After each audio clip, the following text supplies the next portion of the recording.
అస్సలాముఅలైకుం everyone, అందరూ ఎలా ఉన్నారు? నేనైతే చాలా బాగున్నానండి. ఈరోజు అయితే మా అమ్మ వచ్చింది. అయితే ఈ రోజు నుంచి మా అమ్మ వెళ్ళే వరకు వీడియోస్ అన్ని తీశాను. ఎక్కడ స్కిప్ చేయకుండా లాస్ట్ వరకు చూడండి. నా ఛానల్ని అలాగే కొత్తగా చూస్తున్న వాళ్ళు ఎవరైనా ఉంటే ప్లీజ్ సబ్స్క్రైబ్ చేసుకోండి. నన్ను మీరందరూ చాలా వరకు సపోర్ట్ చేశారు. ఇలాగే మీ సపోర్ట్ నాతో ఉండిద్దని నేనైతే అనుకుంటున్నాను. అయితే మా అమ్మ వచ్చిన రోజు వీడియో అయితే ఇప్పుడు పెడతాను, మీరు చూడండి. ఎంత యూట్యూబ్ స్టార్ట్ చేసిన దగ్గర నుంచి చాలా వీడియోస్ తీశాను, కానీ వంటకాలవి ఇలా అమ్మని ఎప్పుడు పరిచయం చేయలేదు కదా మీకు. అందుకనే నేనైతే ఈసారి మా అమ్మ వచ్చినప్పుడు వీడియో తీసి పెట్టాను. నాకు మా అమ్మ ఒకతే అండి, మా నాన్న లేరు నాకు. నేను కడుపులో ఉన్నప్పుడే మా నాన్న చనిపోతే మా అమ్మ నన్ను పెంచింది. మా మావయ్యలు అందరూ కలిసి పెంచారు నన్ను. కానీ మా అమ్మ నాకు చాలా స్ఫూర్తిని ఇచ్చింది. సెకండ్ మ్యారేజ్ చేసుకున్నా కూడా నన్ను వదులుకోలేదు మా అమ్మ. నన్ను చాలా బాగా చూసుకునిద్ది. నాకు తోచింది ఏదో ఒకటి కొంచెం కొంచెం తీసుకొచ్చిద్ది. మా అమ్మ ఇంటి దగ్గర అద్దెకుంటుంది కదా, అక్కడ పెద్ద చెట్టు అయితే ఉంది, మామిడికాయల చెట్టు. ఈ 10 మామిడికాయల వరకు తీసుకొచ్చింది. కోసి తేలేదండి, అవి కింద పడితే తెచ్చినవి మామిడికాయలు. ఇవి పప్పులో వేసుకొని చేసుకుంటే కర్రీ చాలా టేస్టీగా ఉండిద్దని తీసుకొచ్చి నా కోసం తీసుకొచ్చింది. ఇంకా ఇదైతే రైస్ తీసుకొచ్చింది. రైస్ ఎందుకు తీసుకొచ్చింది అంటారా? మా పాపకి అంటే మేము కోటా బియ్యం 2 కలిపి వాడుతున్నాము పాప కోసం అని చెప్పేసి అవి తీసుకొచ్చింది రైస్. ఇంకా స్నాక్స్ ఇవైతే చాలా వరకు తినేసాను నేనైతే. నాకు చాలా ఇష్టం ఇది. మీకు తెలిస్తే కామెంట్ చేయండి ఇది ఏంటో స్నాక్స్ పేరు.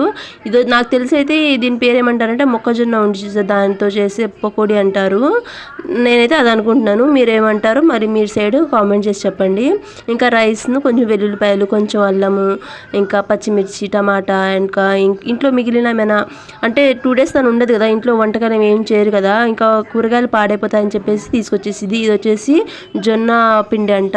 ఇంకా అమ్మ వచ్చిన రోజు నేనైతే ఫిష్ కర్రీ చేశాను. తను చాలా ఇష్టం అని చెప్పేసి, మా అమ్మకి ఫిష్ చాలా ఇష్టంగా తినిద్ది. మా అమ్మ చాలా ఇష్టం, ఫేవరెట్ డిష్ మా అమ్మకి ఫిష్ కర్రీ. అయితే ఈ మామిడికాయ తెచ్చింది కదా, ఆ మామిడికాయ వేసి చేశాను. చాలా టేస్టీగా ఉంది. నేనైతే ఫిష్ కర్రీ తిననండి, ఫ్రై అయితే తింటాను. మా అమ్మకైతే ఇలా కర్రీ వేశాను. కానీ మజ్జి ముక్కలు తినదు అస్సలు మా అమ్మ. ఆ తోక తలే తినిద్ది. ముక్క వేసుకోమ్మని వేసుకోదు అస్సలు, అల్లుడి కోసం వచ్చేసిద్ది. నెక్స్ట్ డే మార్నింగ్ అయితే రాగి వడియాలు పట్టామండి మేము. పాపతో ఒక్కదాన్ని చేసుకోలేని చెప్పేసి మా అమ్మ అయితే హెల్ప్ చేసింది. పాపతో అస్సలు అవ్వదండి నాకు. ఆ రోజు వీడియో కూడా షూట్ చేయలేకపోయాను, అంత విసిగిచ్చేసింది. ఇంకా ఆఫ్టర్నూన్ అయితే ఫ్రాన్స్ తెచ్చి ఉంటే ఇంట్లో పిక్కలు అయితే పెట్టేశాను. ఈ ఫ్రాన్స్ పిక్కల్ వీడియో అయితే మన ఛానల్లో ఉందండి. ఎవరైనా చూడకపోతే వెళ్ళి నా ఛానల్లో వెళ్ళి చూడండి. చాలా ఈజీ ప్రాసెస్ లో చేశాను వీడియో అయితే. మళ్ళీ ఫ్రాన్స్ పిక్కల్ ఎందుకు చేయాల్సి వచ్చిందంటే, మా ఆయన ఫ్రెండ్ అయితే చాలా ఇష్టంగా తింటారని చెప్పేసి మా ఆయన చేయమంటే మళ్ళీ ఫ్రాన్స్ పిక్కల్ అయితే చేశాను. కొంచెం మా అమ్మ కూడా తీసుకెళ్ళిద్ది కదా, మాకు కూడా రంజాన్ నెలలో పనికొచ్చిద్దని చెప్పేసి ఇంకా నేనైతే మళ్ళీ ఫ్రాన్స్ పిక్కల్ అని చేశాను, ఇంట్లో ఏం కర్రీ పెట్టుకోకుండా. ఇక ఆఫ్టర్నూన్ ఫ్రాన్స్ పిక్కల్ అయిపోయిన తర్వాత ఎక్కడొక్కడ పెట్టేసేసి తర్వాత ఈవినింగ్ అయితే ఇంకా ఏదో పిండి వంట చేయమ్మా అని చెప్తే ఇంకా బూందీ చేస్తాను చెప్పదమ్మా అని చెప్పింది. అది కూడా మాకు రంజాన్ నెల వస్తుంది కదండి, అందులో మసీదులో జావా ఇస్తారు. నాకైతే ఆ జావా ఫేవరెట్. నేను అది రంజాన్ నెల అంతా నేను ఒక్కరోజు కూడా వదలకుండా తాగుతాను చాలా ఇష్టంగా. అందుకనే నాకు దానిలో బూందీ కావాలమ్మా అని చెప్తే సరే అని చేద్దాం పదా అని చెప్పేసింది. ఇంకా నెలకి సరిపడా బూందీ చేసుకున్నాం మేమైతే. ఈ పూర్తి వీడియో మీరు కూడా చూసేయండి. నేను చిన్నప్పుడు ఖురాన్ చదివి ఫినిష్ అయిపోయిన తర్వాత స్వీట్స్ ఉంచుతాము, ఖురాన్ పిల్ల చదివిందని చెప్పేసి. అయితే ఆ టైంలో మా అమ్మ స్వీట్ బూందీ లడ్డు చేసింది. అప్పుడు చేసిన రెసిపీ మళ్ళీ ఇప్పుడు చేస్తుందండి బూందీ. ఎందుకంటే ఇన్ని సంవత్సరాలు ఎందుకు గ్యాప్ వచ్చిందంటే మనకి అవసరం పడలేదు, అందుకని చేయలేదు. వంటగదిలో కాకుండా ఇలా మాకు బయట కొంచెం చిన్న వసారాల బాల్కనీలా ఉండిద్ది, అక్కడ చేసుకున్నాము. ఇంకా వంటగదిలో అయితే మా చిన్న పాప వచ్చేసి లాగడం, ఏడవడం, ఏదో ఉండిద్ది అని చెప్పేసి ఇలా మాకు బయట ఇలా బాల్కనీగా ఉంటే ఇంకా సెటప్ అంతా బయట పెట్టి చేశాను మా అమ్మ కోసం. ఇంకా ఆవిడకి కూడా కొంచెం రిలాక్స్ గా ఉండిద్ది కదా, అంటే వంటగదిలో అయితే ఇరుకుగా ఉండిద్ది, ఇక్కడైతే కొంచెం కులాస్గా ఉండిద్ది అని చెప్పేసి ఇక్కడ పెట్టేశాను పొయ్యి అంతా. ఇంకా మా అమ్మ కావాల్సినన్ని ఇచ్చేసేసి ఇక నేను కూడా మా అమ్మ పక్కన కూర్చుని అలా కబుర్లు ఆడుకుంటూ అలా బూందీ అయితే ప్రిపరేషన్ స్టార్ట్ చేసేసాము.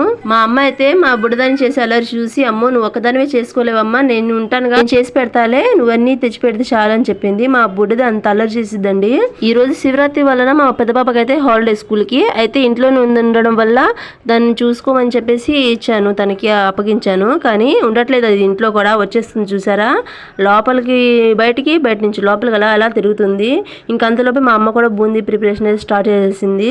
ఇలా బూందీ అని స్టార్ట్ చేసాం. మధ్యలో ఒకటి మర్చిపోయాము, మేము పసుపు వేయడం మర్చిపోయాము ఆ శనగపిండిలో. ఇలా తర్వాత ఇంకా స్టార్టింగ్ వేసాం కదా ఎలాగోలా, సెకండ్ వైలో కలుపుదామని చెప్పేసి మా అమ్మ అయితే చెప్తే నేనైతే ఇలా పసుపు అనేది కలిపేసాను. కలిపేసి బాగా మిక్స్ చేసిన తర్వాత మా అమ్మ అయితే ఇంకా స్టార్ట్ చేసింది 1 by 1 వేయడం. బూందీ ప్రిపరేషన్ స్టార్ట్ చేసామో లేదో మా అమ్మకైతే కాల్ వచ్చేసింది. అమ్మ ఫ్రెండ్ అయితే కాల్ చేసి మా ఇంట్లో ఖురాన్ ఖాన్ చేస్తున్నామండి, బోందాలు కూడా అక్కడే వచ్చేయాలి మీరు తప్పకుండా అని చెప్పి, ఇంకా మా అమ్మ అయితే ఇంకా సరే నో అని చెప్పలేక సరే అని చెప్పేసింది. ఇంకా రెండో రోజు అయితే మా అమ్మ వెళ్ళిపోయింది. ఆ వీడియో అయితే నేను షూట్ చేయలేకపోయాను. మా చిన్న పాపకైతే బూందీ చాలా ఇష్టంగా తినిద్ది. తనకి ఒక గిన్నెలో వేసి పెడితే టీవీ చూస్తూ తినిద్ది. చూసారా మళ్ళీ వచ్చేసారు ఇద్దరు దెయ్యాలు. ఈ ఇద్దరిని చిన్నదాన్ని చూసుకొని పెద్దదానికి చెప్పాను, కానీ ఆ పెద్దదాని మాట కూడా వినట్లేదు చిన్నపిల్ల. బయట అమ్మ అమ్మమ్మ ఏం చేస్తున్నారని చెప్పేసి 100 సార్లు తిరుగుతుంది. తనని ఎంత కంట్రోల్ చేసి వంట చేసామో అసలు చాలా కష్టమైంది. ఆ చిన్న పాప అయితే అమ్మ దగ్గర కూడా వెళ్ళట్లేదు, ఎందుకు అర్థం కాలేదు. పోయినసారి వచ్చినప్పుడు బాగానే వెళ్ళింది, ఆడుకుంది, చాలా గారాబం చేసింది అమ్మమ్మ దగ్గర వెళ్ళి. కానీ ఈసారి ఏంటో అసలు అమ్మమ్మ దగ్గర అస్సలు వెళ్ళలేదు, చాలా ఏడ్చింది. దానికి హెల్త్ బాగాలేదో ఏంటో తెలియలేదు, కానీ అస్సలు వెళ్ళలేదు మా అమ్మ దగ్గర అయితే. అందుకని మా పెద్ద పాప ఇంట్లో ఉండడం వల్ల, హాలిడేస్ వల్ల ఇంట్లో ఉండడం వల్ల తను చూసుకుంది కొంతసేపు. తర్వాత కొంతసేపు ఫోన్ ఇచ్చి అలా కూర్చోబెట్టాము. బూందీ అయితే ఆ బూందీ కర్ర ఉండడం వల్ల దానికి బూందీ అయితే కరెక్ట్గా పర్ఫెక్ట్గా వచ్చేసింది. చూసారు ఎంత టేస్టీగా కనిపిస్తుందో, చాలా ఫ్లఫీగా ఉంది. కొంచెం బేకింగ్ సోడా కొంచెం వేసాను నేనైతే, కొంచెం ఉబ్బుతాయని చెప్పేసి. చూసారు అలాగే బూందీ ఫ్లేవర్ అయితే చేసింది. మేము ఈ బూందీ అంతా ప్రిపేర్ చేసే వరకు నైట్ అయిపోయిందండి. ఇంకా నైట్ అయిపోయింది, 7 అయిపోయింది. 5కి స్టార్ట్ చేస్తే 7 అయింది. కానీ బూందీ ఎక్కువ మోతాదే చేశాను. చూసారు కదా, ఈ డబ్బా అంతా నిండిపోయింది. ఇంట్లో ఏమైనా ప్రిపేర్ చేస్తే ముందు వచ్చేదే అంట్లు. చూసారా ఇదంతా లోపల సర్దుకుని లోపల పెట్టేసేసి ఇంకా మనం అంట్లు అయితే తోముకొని ఇంకా నైట్ అంతా పనులు చేసుకోవాలి. తర్వాత హాట్ చేసాము కదా, దాంట్లో స్వీట్ కూడా చేద్దామని చెప్తే మా అమ్మ ఏం చెప్పిందంటే, అమ్మ అంగన్వాడి ఆ పిండి ఉంది కదా, దాంతో బిస్కెట్ చేద్దాం తీసుకురా అంటే అది కూడా చేసాము. బయట అయితే చాలా చల్లగా ఉంది కూడా, దోమలు కూడా బాగా వస్తున్నాయి. ఇదేనండి ఈ బిస్కెట్స్. చూసారుగా, నేను ఆల్రెడీ యూట్యూబ్లో అప్లోడ్ చేశాను, చూడండి కావాలంటే. ఇవి కూడా ప్రిపేర్ చేసాము. వచ్చిన అంట్లు చూసారుగా ఇన్ని ఉన్నాయి. ఇంకా అమ్మాయి అయితే తోమే పడుకుందామమ్మా లేకపోతే అవ్వవు అని చెప్పేసింది. నేనైతే పక్కన అన్నం పెట్టేశాను. ఆ బూందీ అయిపోయే వరకు ఆ రైస్ కూడా అయిపోయింది. పిల్లలు తినేశారు అన్నం అప్పట్లోపు. ఇంకా డబ్బాడు వచ్చిందండి ఇదంతా బూందీ. ఇంకా 2-3 అవర్స్ కూర్చుంటే ఇదంతా ఇంకా మనకి ఇంట్లో తినడానికి స్నాక్స్ పిల్లలకి, ఇంకా రంజాన్ నెలకు పండుగ వచ్చే బూందీ అంతా రెడీ అయిపోయింది. వీడియో నచ్చితే like, share, subscribe. Thank you for watching అండి. కొత్తగా చూస్తున్న వాళ్ళు ప్లీజ్ సబ్స్క్రైబ్ చేసుకోవడం మాత్రం మర్చిపోకండి. వీడియోస్ కోసం follow for more. Thank you for watching. Bye bye.